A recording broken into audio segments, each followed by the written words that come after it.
But first, we want to welcome a special guest. We have Max Lederman of NBC Sports Boston. Max, we want to thank you for coming on. How you doing tonight? I'm doing great. Thanks for having me. Great. Well, glad we could have you on the show. And figured we start out with last night. You know, the Celtics lose a tough one last night to the Wizards. The Wizards without Bradley Beal, Celtics without Kemba Walker. You know, aside from a bad shooting night, what was your biggest takeaway from a game where, you know, the Celtics really didn't kind of play up to snuff, and Ish Smith was just absolutely, pretty dominant, 27 points, really in his bag, as your colleague, I know, Kyle Draper would say. Yeah, and Ish Smith is definitely one of Kyle's guys, too, right? That's my guy right there. No, yeah, Ish got hot, but, you know, the Celtics were due. They really hadn't played a bad team that badly yet, or at least where it cost them. They played down the last couple games without Kemba to some crappy teams, but we're able to pull it out. And, you know, the problem is that Ish Smith got hot in the fourth quarter when the Celtics were trying to make their run back. And, you know, it just, to me, the number one thing is it didn't seem like subconsciously they were really there for it. You know, they just thought it's a bad Wizards team without, you know, several of their better players. And it was just too late when they tried to turn it on. And, you know, shots weren't falling. It was a pretty outlier night. I wouldn't worry too much about it. The Wizards have actually trying to make their run back. You know, they've beaten some pretty good teams this year. So, you know, it's not that bad, but hopefully it's a wake-up call heading into Wednesday. Yeah, definitely. I mean, Ish Smith pump faking all over the place with 27 points. Isaiah had 17. Jordan McRae, 19. You know, it seemed like, you know, kind of some scrubs putting together a decent effort. I guess one guy I want to talk to you about, from that team, you know, Celtics have been, around the name Davis Bertans. You know, they've been looking to kind of get a big man probably, or at least switch things up here. And, you know, Bertans with a career year, 15.5 points a game, coming off the bench. Do you think he's the type of guy that the Celtics might look at trying to make a move? Like I said, there's been a little smoke there. Do you think they might make a move for a guy like that?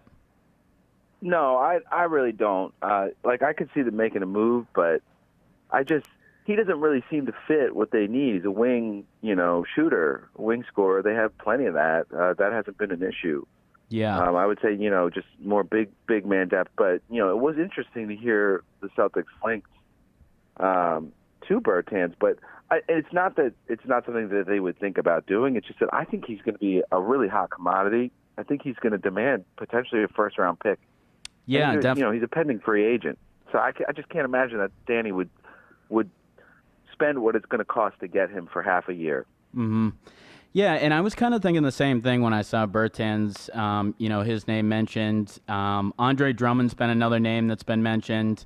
Is there a signing that you see the Celtics potentially being able to make, maybe a trade? It looks like they may need to do something to fix the rebounding on this team a little bit. They've gotten great play out of, Daniel Tice, but it seems like they still need another big. Is there a trade that you kind of see them trying to get done this year?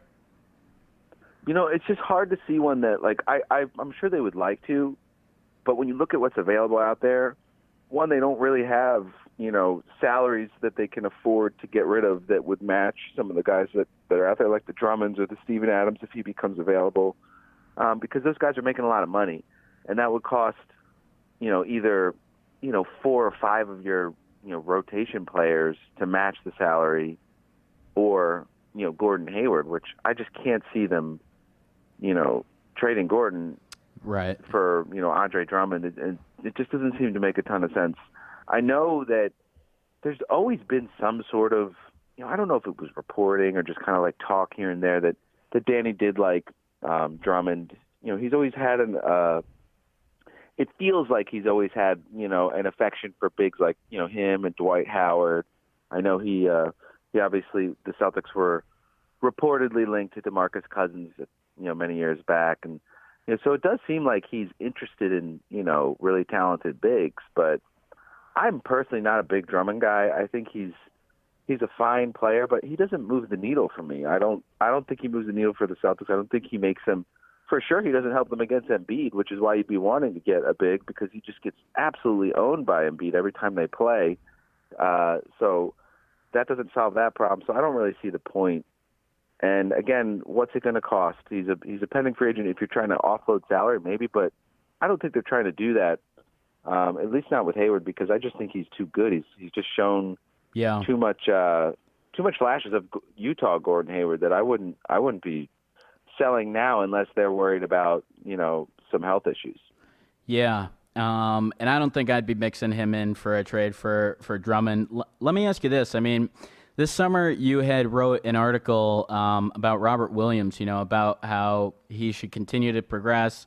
You seem to be quite bullish on him. As he's got a bit of a hip injury and as he's come on a little bit slower, have you adjusted your expectations for him at all, or do you think it's just going to be a little bit longer of a maturation process? I worry about his health. He's always really he falls a lot when he plays, and he doesn't get up fast. He gets up slowly like he's hurt every time, it feels like. And you just worry with guys like that, you could see in Brad's face, and I'm not reporting here. I'm just, my opinion on what I see when I'm watching Brad, a couple times where, we were all surprised that Williams wasn't available. And Brad looks like kind of fed up. He's like, yeah, so, I just found out today that, trainer said, he came with him something, so he's not in, and kind of just moved on. And it felt kind of short for Brad that maybe he was getting a little fed up with that. And I wonder if there's just an issue. It seems now that it was probably a real thing because this is no joke. And it's worrisome. It really is. The thing about Time Lord is that, his per 36 numbers were like, off the charts. And those are so, on such small samples, those are so dumb. But when you adjust for the small sample, they were still historical, his block number.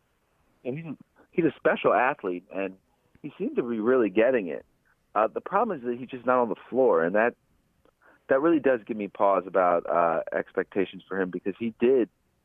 I didn't have when they drafted him, I didn't have a ton of confidence in that, because like a guy that falls like he did for the reasons that he did, just focus and maturity and stuff. There's not a great track record of players succeeding after that.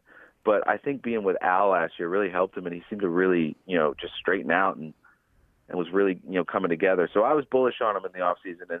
And if he gets back to being healthy, I'll continue to do that, because, that could be, there's no reason he can't be a DeAndre Jordan type player, a vertical threat, lob catcher, and shot blocker.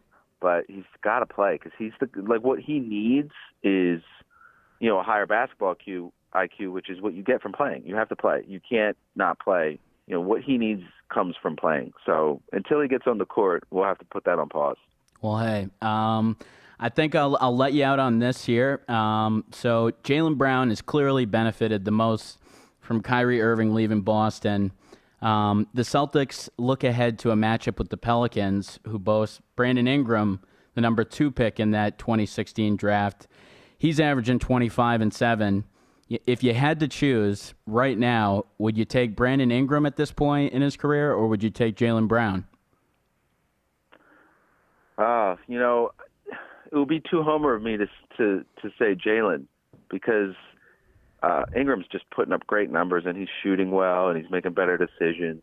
I'm interested to see how he plays when Zion comes back, because part of my issue with Ingram is he just didn't seem to know what he was doing a lot of times, or it just was like ball stopping a little bit. And in the preseason, I was watching a Pelicans game, and I just was watching for Zion, and I was getting really annoyed. I'm like, just stop giving the ball to Ingram. Pass it to Zion. I want to see him dunk on people. But Ingram has been great. He really has impressed me with his growth this year from last season. And maybe he was just the kind of guy that needed to get out of L.A. But Jaylen, too, is just – I'm so blown away by his improvements. Every year he comes back better. And the finishing this year has just been – like, I'm waiting for it to stop. Like, it still doesn't feel like it's going to go in, but it does. And it looks like he's just practicing all the time. He's been so consistent, too, and it's just been so aggressive since last year. Aggressive every night, right? Whereas didn't seem like he was that aggressive on a game-to-game basis last year. He's figuring it out. He's figuring out what to, when to attack, when to do it, letting the game come to him. He's defending better. But I still think you'd have to go with him just because, the playmaking is always going to be that thing that can help other people that Jaylen still doesn't have it yet, but I'm definitely not betting against him getting it because it's just, you got to bet on a guy like that that's always said the right thing, always worked, his butt off since he came into the league, spending his first summer before even playing, working out with Jimmy Butler. Like, that's what you got to know about Jaylen. He's got that mentality. And I think what the issue was last year is that he was just ready to lead, but he was like the third youngest player on the team. And then all those guys clear out, and there's just an opening for him to maybe not be like the most vocal leader, but just to step up and lead by example and play more. The way he handled going back and forth from the bench to the starting lineup last year was really admirable. And once his hand healed in December, his numbers were comparable or better than they were the season before. And then this year it's just off the charts. So I hope that him and Tatum are on the Celtics for their whole careers. Yeah, I absolutely do too. And Max, we definitely appreciate you making a little bit of time for us tonight. So thanks for stopping by, and we hope you enjoy the rest of your evening.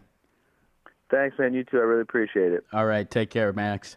And there we have it. Max Lederman of NBC Sports Boston.